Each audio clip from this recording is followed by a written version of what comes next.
Okay, so today we'll continue with functors and we'll cover something called natural transformations. And that should be us for today. But so the first thing is to get this to load.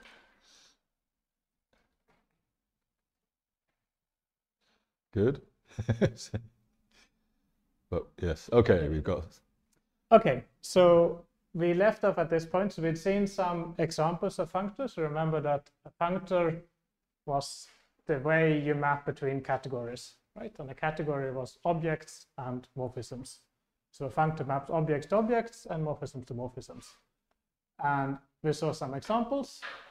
And then we left off at this point where we said that, well, if I have a functor from C to D and a functor from D to E, then I should be able to make a functor from C to E by just composing the mappings on objects and composing the mappings on morphisms. And there should be an identity functor from C to C, which sends every object to itself and every morphism to itself. Right? So let's see if we can fill this in. Okay, so here I'm trying to make a functor from C to E. To ask Agda what I need to do. I need to give an action on objects, an action on morphisms, and prove two laws. Right? Okay, so here I need to take an object in C, to call it X, and I have to produce an object in E. Right?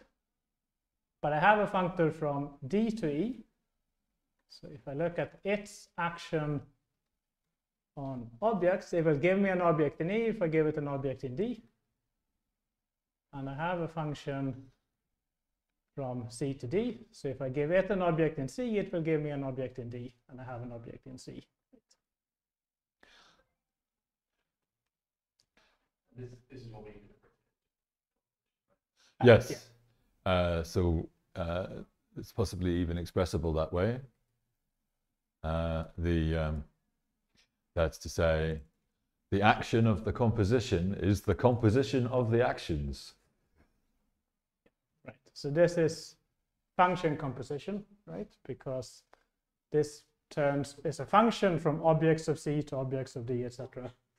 So now I'm expressing composition of functors as function composition on its parts, right? And similarly here for morphisms, I have to turn a morphism from X to Y into a morphism of this thing applied to X to this thing applied to Y. Right? Fortunately, they're right there. It says down here, right? Yes. So I take an F in. Okay, and I have to do this. And what can I do? Well, I should try and do the same thing again, right? I should compose the ones I have. So if I do F map of G, see that it will take a morphism from X1 to Y1 into one of these. So I plug in something here. I'm going to get the right thing. And now here I need a morphism from F of X to F of Y, but that's exactly what F map of F is going to give me if I give it a little f. Right? And does that golf down? And again, we see that this is the composition of F map G and F map H.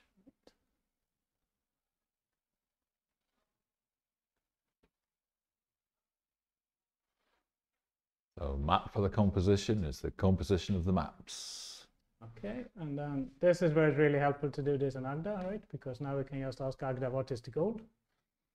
So it says that if you apply this thing to the identity functor morphism, you should get the identity out, right? But we know that F preserves identities and G preserves identities. So if I use identity F, that's going to say that this inner thing is going to turn into an identity. So I can rewrite by this.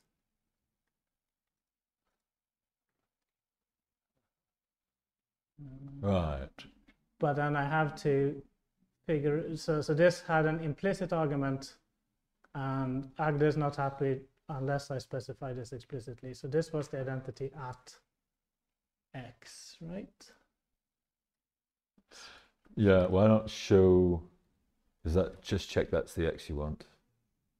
It's the object that we're working at. Yeah. Okay. So now if I do this, X, that Looks good. let me try and rewrite by that. Okay, ugly is happier, and if I look at the goal, this inner F map of the identity has just turned into an identity, right? And now this should be exactly what identity G of something, and here I think it's fine to use. Have you shown before how to find a thing that's implicit? No, that's Worth looking at. worth That's looking just at. handy craft. So, right, so you're sitting here and you're thinking, oh no, I need to find the X. Where is it hiding? Because you try to do Yeah. something and you realize you had to explicitly mention the X. Yeah. So the way to do it is you type X. Yeah, so just check control, if you do control C, control comma, you can see there is an X labeled as not in scope. And now we would like to make it become in scope. And then you want to rub your magic lamp and make it appear.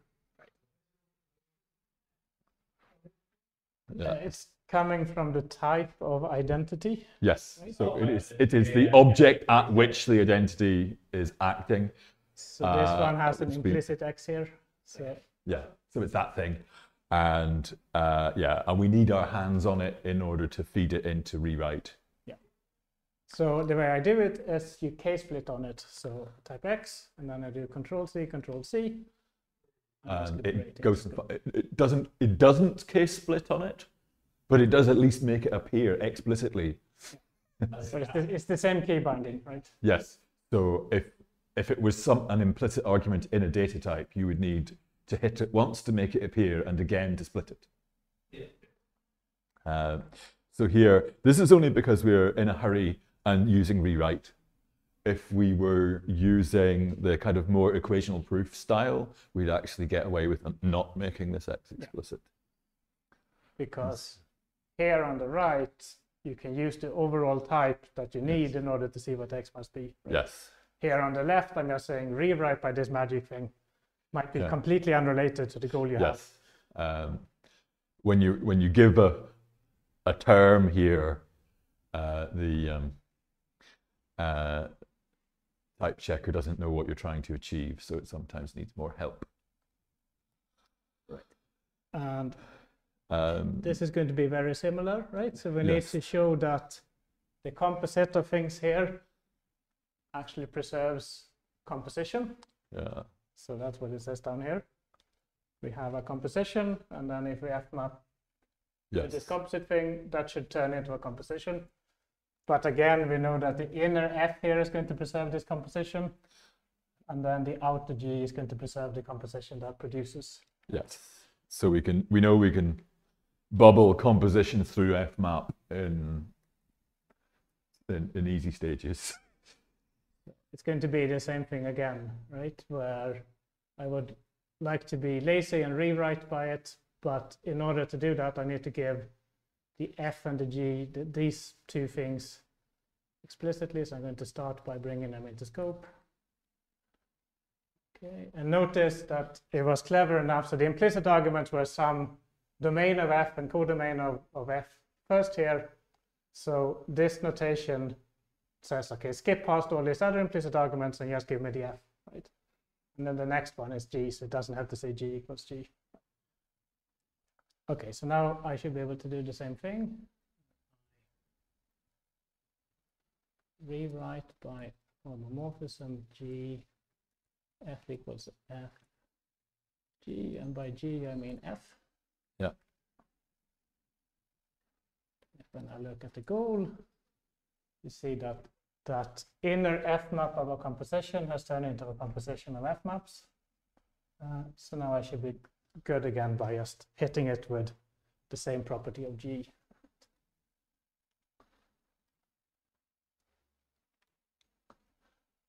Okay. Yeah. Cool. Okay, let me also define an identity functor. So this should go from C to C. which means that we should turn objects in C into objects in C. We could do with the identity function. Do I have it? And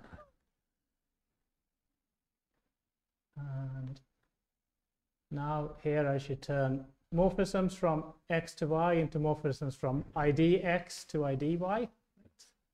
We're desperately hoping to do nothing and then prove that doing nothing changes something. So this fun is how I imported the function module, which defines the identity. Have fun indeed. Okay, and now what's the proof obligation? It's that ID of ID equals ID. It's true. And ID of a composition is a composition of IDs. So that's also not hard to do. So now that I've given you these pieces, Connor, do you think you can manage to define a category? You never know. You never know. Okay, so we figured out that we have an identity functor and we can compose functors. So that's a pretty good steer as to how we're going to make some progress. If only my fingers would obey. So let's grab all the pieces. So what will the objects be? Well, the whole idea is that it's the category of categories. So let's go with category. And now, what do we need? Some suitable notion of morphism from one category to another. And again, we've rather just been constructing that deliberately. So that's functor. So no mystery, a whole bunch of stuff being done deliberately. Now we need an identity functor. You know, maybe we should have done this slightly backwards. Right, because we weren't pulling out those operations. You know, we didn't come up with comp functor and id functor as things to do, creatively. No creativity whatsoever. Comp functor. Okay. Right. So now what happens? I am obliged to show that composition is associative.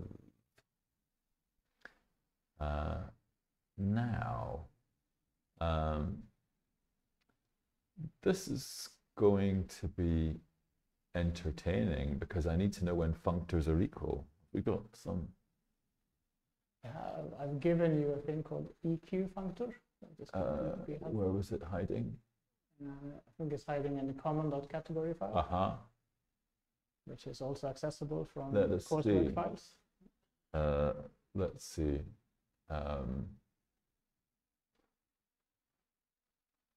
So EQ functor. Yep. It's really funny. I'm actually looking at the big screen rather than the little screen because I've got the wrong specs on. Okay, so what does EQ, when are functors equal, it's a bit of a mouthful, but they're equal when they have equal actions on objects, so that's the P, and then when they also have equal actions on morphisms, except that in order to make this equation well typed, because fmap F is talking about what F does to objects, and fmap G is talking about what G does to objects, we actually have to say, oh yeah, and those things are the same sort of thing, by the way. exactly because f and g are equal on objects. So there's one of these situations where when we're trying to write down equations that are then used to justify the well-typedness of other equations, you know, we find our legs getting gradually further apart, and we need more and more subs to bring them back together again. This is notorious. Reassuringly, when you use this, Yes. most of the time this is going to be REFL, in which case this is REFL, and subst of REFL just becomes the identity, right? So then the problem disappears. Yeah. So let's see what happens if I try and refine by this. Right. I get 2 goals, and you can see goal 7 says something about actions, and goal 8 says something about map. So let's have a closer look at goal 7. Once it's slightly more normalized, indeed, phew, all that's happening is composition of functions being associative. Thank goodness for that, because then I can give REPL as the proof of P, as the proof of about action on objects. And now, thank goodness, that subst has computed away. Because when you feed REFL to subst, it becomes the identity. So we're left with, again, I mean, we shouldn't be surprised because we said that map for a composition is the composition of the maps, and we know that function composition is associative. So once again, we are in healthy shape. And let's see what happens here. Eq functor, refine. Let's see. Yes. So what refine does is it takes a thing. It's like one of those children's posting toys, crossed with Tetris, right? You've got, you know, like for little kids who are learning about shape, the sort of post box with the different shapes in the lid, and you get different blocks of wood, and you get a little blue plastic hammer. And then, you know, the idea is the child eventually gets beyond the stage of putting a random block a random way up into a random hole and walloping it as hard as possible with the hammer, but it still doesn't work, and then they burst into tears. Right, you know, that's what it's like learning Agda, right?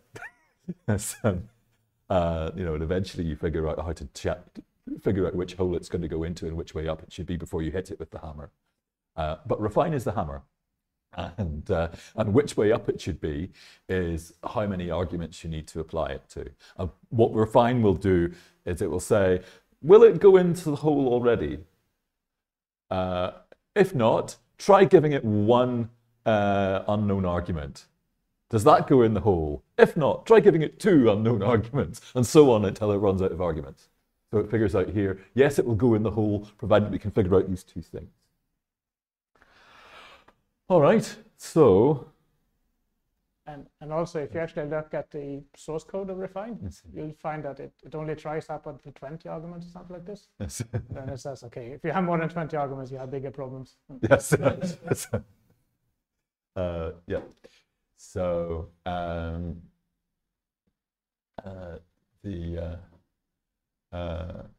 so the refine originally comes from a theorem prover of the 1990s, which we are not allowed to name for legal reasons.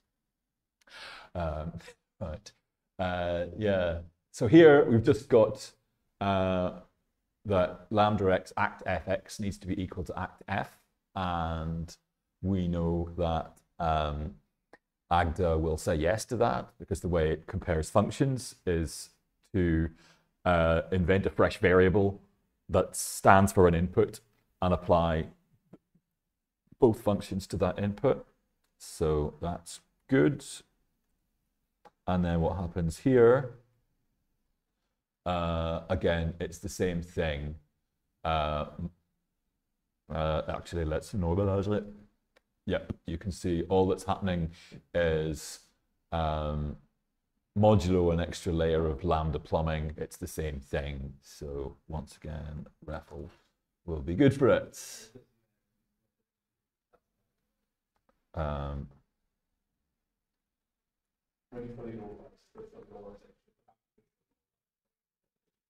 Yes, so here's it not fully normalized, but you can see I've got an application of the honest to goodness identity function to X. So that will compute away. Yes. Yeah. Okay, and then here you can tell what's going to happen. I refine, I get a goal which partially normalized has the identity function sitting in a slightly different place, but nonetheless fully normalized, it computes away. And that puts a REFL in the right place. So when we look at this, again, we've got an identity function sitting on the outside, but fully normalized, we can see it's just up to bureaucracy, the same thing.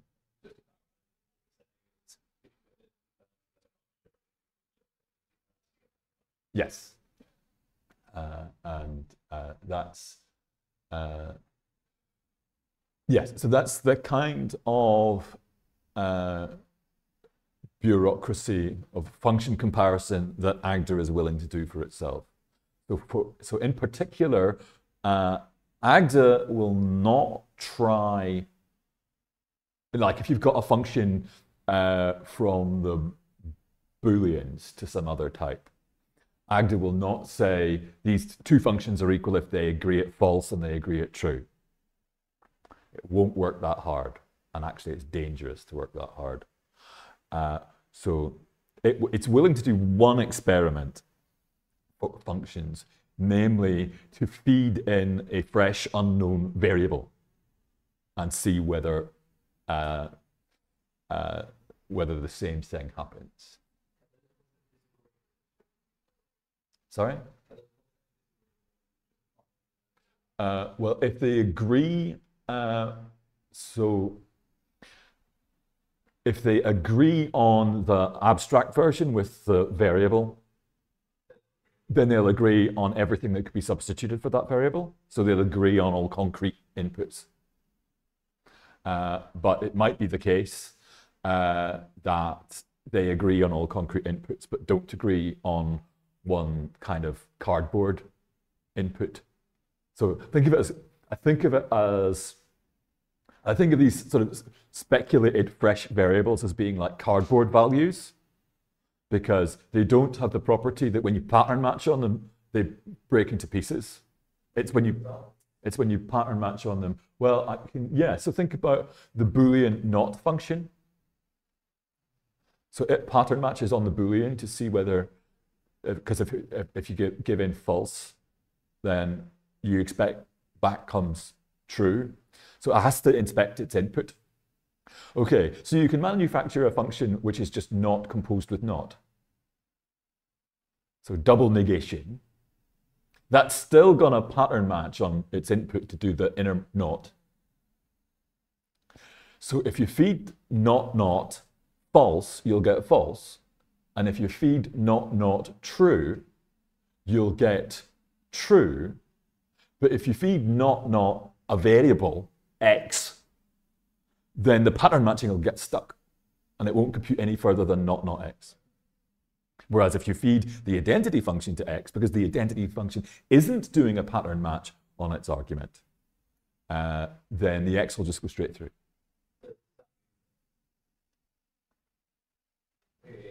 Yeah.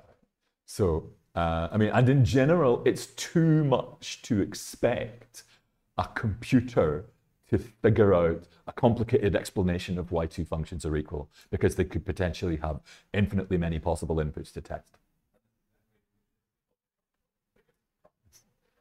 Yeah, so anyway, so this is about managing expectations of how much work Agda will do when you say REFL proves this. There are other implementations there have been implementations of type theory in the past where it wouldn't work that hard, where f is not obviously the same thing as lambda x fx, because it's not. It really does just look at the implementations normalized rather than trying to feed in an arbitrary input. But I think pretty much everybody who plays, actually, I don't know if Edwin's got there yet, but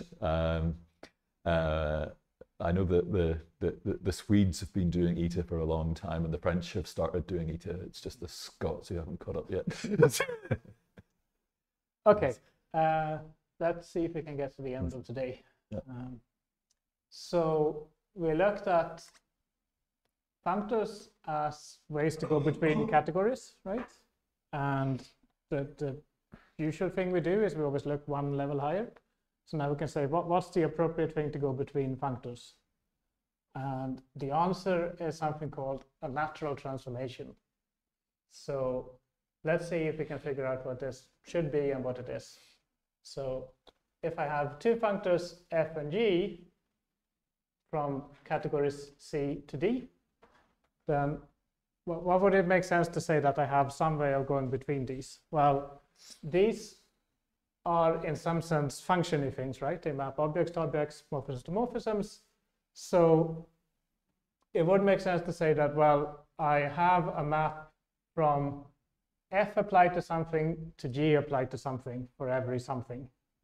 And that's exactly what this transformation says. It says that for every object x, I have a morphism from f of x to g of x. So this is a transformation. It turns f things into g things. Right? If you think of this as a container, as we often think of functors, then it's turning a list of x's into a tree of x's, or something like this.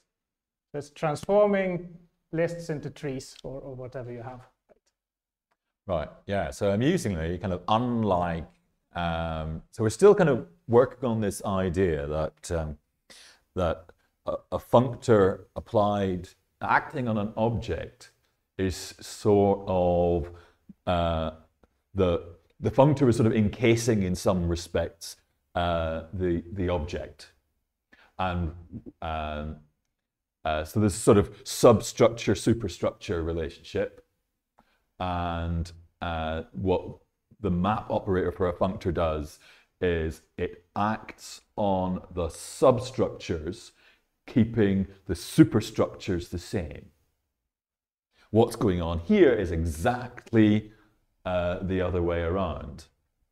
We're transforming F superstructures into G superstructures, but keeping the substructures stable. And you could say, okay, so here's something that works on objects, right? Shouldn't it be something that works on morphisms as well? But then we kind of run out of road, right? In the sense that here we can say there should be a morphism between this object and that object. But we have no way to talk about morphisms between morphisms, right? So the thing we say instead is that... Kind of we do, but yeah. Yeah, I mean, you could add something else, but... So the thing we say instead is that this should be natural in this sense. And this, again, is something that's not obvious that you should add this in. But if you don't add it in, you realize that life is horrible and nothing works, right? So that's why the definition the way it is. And what does it say? It says that if you now have a morphism from x to y, then there's two ways you could combine this with this transformation. You could either first f map with f, so that's going to turn an f of x into an f of y, and then you could transform to a g of y, so that's this left-hand side. First you use the action on morphisms, then you transform, or you could first transform and then map with g. Right? Yeah, so what we're really saying is, so functors give you a way to act on substructures, natural transformations gives you a way to act on superstructures, and what's natural about them is that these things are independent. So it doesn't matter whether you transform the substructures first and then rearrange the superstructure, or whether you do the rearrangement first and then transform the substructures afterwards, or to use the kind of dreadful gamma radiation analogy, right? You know, that you can get people out of the building and onto the bus, and it doesn't matter whether you nuke them when they're still in the building and put the corpses on the bus, or whether you wait till they're on the bus before you nuke them. You'll get the same outcome either way. So yeah, so when you actually work with these things, you're using this all the time because things turn up in different orders, and you just need to fix it up. So. Right. And what's secretly going on, or rather what's secretly not going on, is that this transformation doesn't give a damn what X is.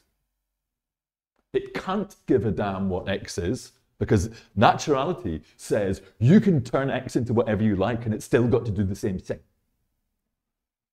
So, so this explicitly says it has to work for every X, and the fact that it's natural means that you're not allowed to make special choices for your favorite X. Because if you did these special choices here, then it wouldn't be preserved when you fmap it over. So then this would not be equal to that. But what normally happens when you give a natural transformation, or when you use a natural transformation most of the time, is that you really spend 90% of the time thinking about how to turn f of x into g of x, right? And then naturality usually works out. If you can come up with some way of writing down a transformation, it's almost certainly going to be natural, right? But very often, when someone hands you a natural transformation, you quite often need to use its naturality to show that they aren't doing anything sneaky. Yeah.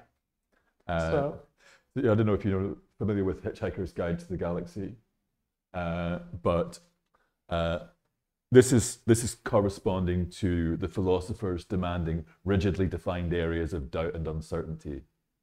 Right? It's absolutely crucial that we don't know what the object is when we're doing the transformation on the structure.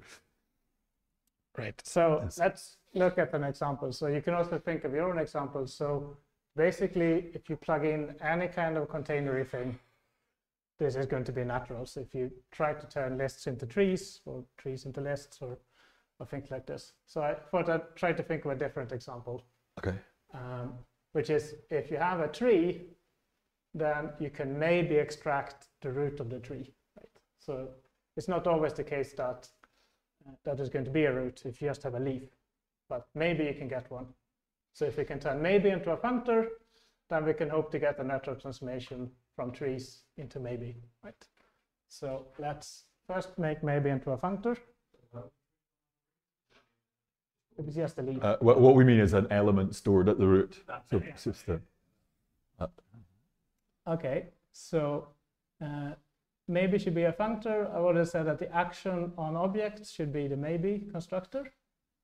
And now here I need an action on morphisms. So I get given an f and an x. And I have to produce a maybe y. So the good thing to do would be to, maybe I'll do that just in case. Backtrack. Let's extract this type.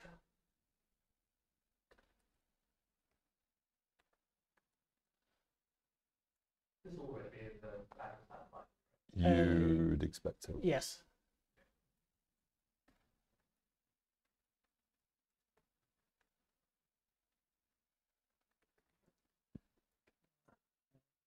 And y, which are sets. In which case I don't need a for all anymore. Okay. It's going to fit in here. And how am I going to do it? I'm going to pattern match an x. If it's nothing, I have no choice but to return nothing. If it's a just of x, then I can do a just of f of x. Right. And if I did anything else, then I would have problems defining identity and composition there. because here now I want to show this. So it's an equality of functions. So I'm going to use ext.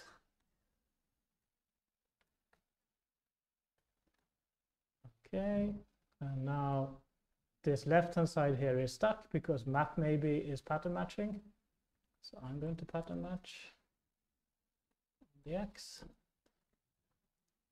Change this into a pattern matching lambda. Pattern match on the x is either just or nothing. And in both cases, I am happy. And yeah. Here is the same thing, it's an equality of functions. So I use ext. I'm going to get some x, which I'm going to pattern match on.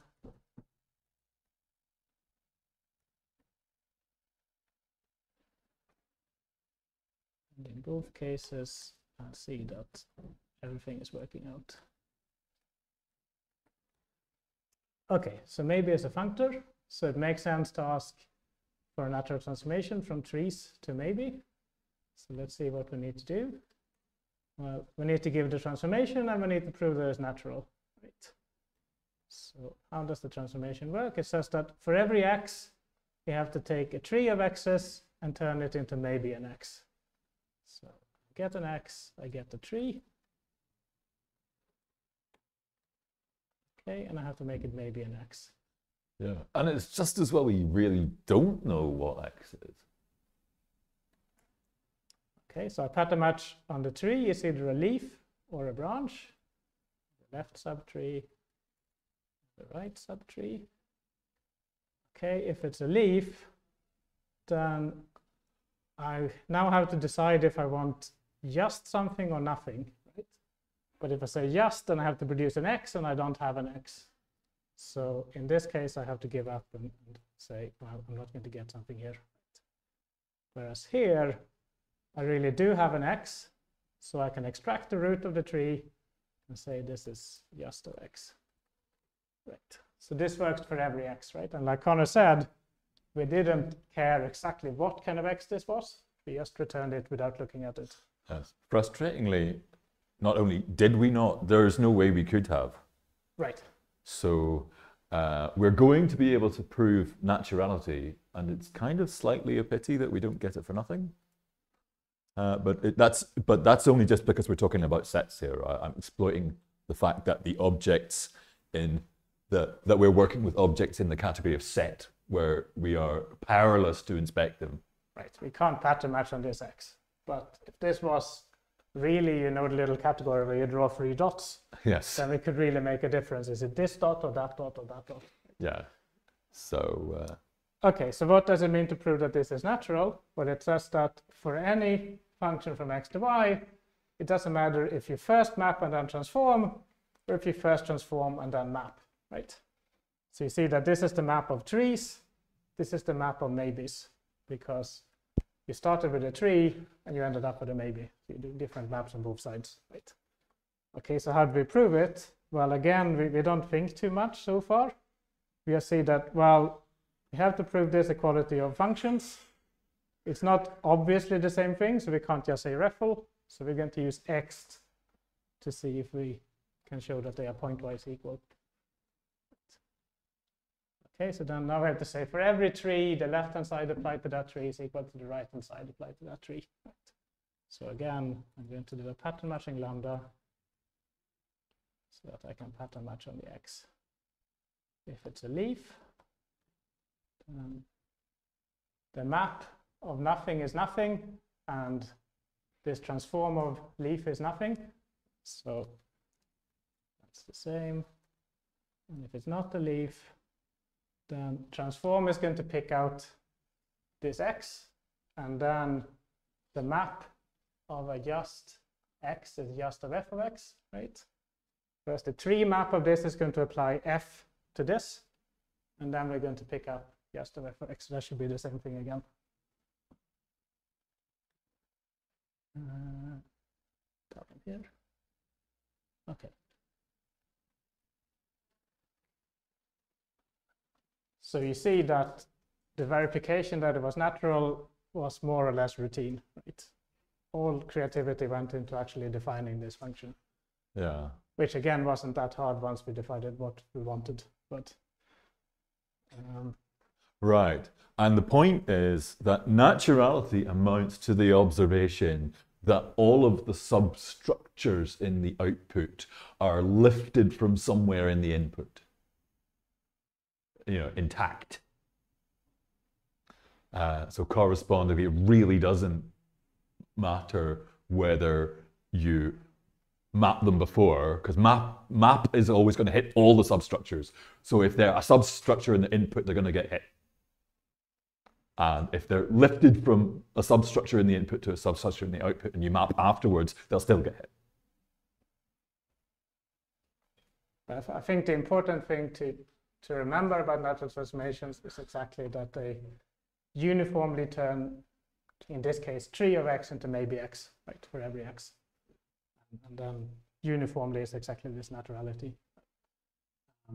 So now we could go on and define a category of what? Well, the objects, we want the morphisms to be in the natural transformations. So that means that the objects should be functors, right? Because natural transformations go between functors. And then you could prove that you can compose natural transformations. There's an identity one from, in this case, 3 to 3, etc., right? And it's going to be very similar to everything we've done before. So let's not do that now. Let's stop instead. That's probably reasonable. But yes, it is a good thing to do.